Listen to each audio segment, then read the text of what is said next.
کاروبار شروع کر سکیں. اور یہی انٹینٹ ہے ہمارے میٹرک لیول پہ ٹیک ایجوکیشن کو سٹارٹ کرنے کا. پہلے یہ ہوتا تھا کہ میٹرک سائنس اور آرٹس کے ساتھ ہوتی تھی، اور پھر جس نے ٹیکنیکل ایجوکیشن لینی ہوتی تھی تو وہ ٹیکنالوجیکل کالجز میں داخلہ لیتے تھے. لیکن اب ہم نے اس کو میٹرک لیول پہ ہی شروع کروا دیا ہے کہ اگر ہمارے پاس اسکلڈ لیبر آ جاتی ہے. اور ماشاءاللہ مدرسے کے بچوں کی ایک اہم بات یہ ہوتی ہے، چونکہ آپ کی اخلاقی تربیت قرآن اور حدیث کے مطابق بچپن سے ہوئی ہوتی ہے، تو میں نے دیکھا ہے کہ مدرسے سے جو فارغ التحصیل بچے ہوتے ہیں ان سے زیادہ ایماندار، ان سے زیادہ با اخلاق اور ان سے زیادہ اچھا بیہیو کرنے والے عام جو بچے ہوتے ہیں نا، ان میں اتنے نہیں ہوتے.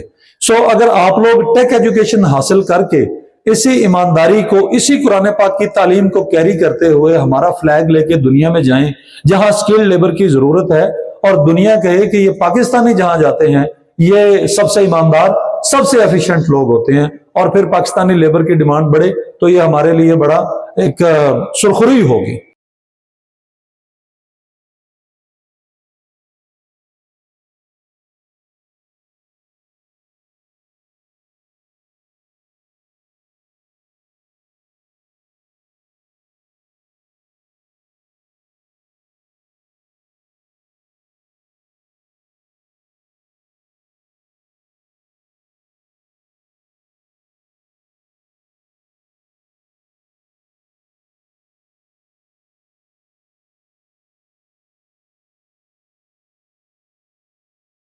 کہ وہ سوشل نالج ہے، وہ سائنس کا نالج ہے، یا وہ دین کا نالج ہے، یا وہ کسی بھی اور فیلڈ آف جو لائف کا نالج ہے، تو کسی چیز سے ہمیں منع نہیں کیا ہوا. آپ لوگ، میری آج آپ سب لوگوں کو میسج یہ ہے کہ آپ لوگ جب پریکٹیکل لائف شروع کرتے ہیں تو ہر طرح کا علم سیکھیں. ہر طرح کے علم میں فائدہ ہے.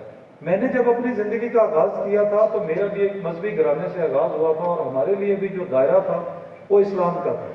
پڑھتے پڑھتے جب ہم آگے گئے اور اکنامکس اور ماسٹرز کیا انٹرنیشنل ریلیشنز میں، تو تب جا کے سمجھ آئی کہ یہ سارے علوم تو ہمارے ہی علوم ہیں. اگر ہم ان سے بے بہرا رہیں گے تو ہم دنیا میں اپنی پہچان کیسے بنائیں گے. گورنمنٹ آف پنجاب جو ہے اسکول ایجوکیشن ڈپارٹمنٹ میں، مدرسہ میں اپنی ہر ممکن کوشش کر رہی ہے کہ تعلیم کو بہتر سے بہتر کیا جائے. آنریبل چیف منسٹر صاحبہ کے ویژن کے تحت ہم ہر روز نئے سے نئے اسٹیپ لے رہے ہیں.